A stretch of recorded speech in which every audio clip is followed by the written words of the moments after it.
ممدوح عباس لما بيتبرع للنادي بياخد شيكات. انا قلت شيكات. الكلام ده حقيقي؟ طبعا يا باشا. هو اللي كان ليه 20 مليون خد 100 كان في البنك. ما انا اقول لك دلوقتي حسبنا كام.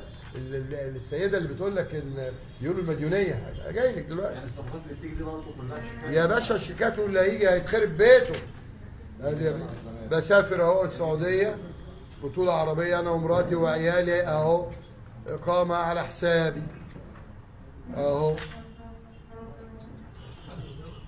ما بروحش اتربح واشتم الراجل واحبس ايده واروح الامارات اعمل مصيبه نضرب الامن اللي هناك. هو ده دونجا اللي كان بيجي لي هنا عشان يبوس الايد اجيبه الزمالك كان قطه مغمضه، دلوقتي كل يوم بيضرب حد. هو ده مصطفى شلبي؟ الواحد الله يرحمه. ها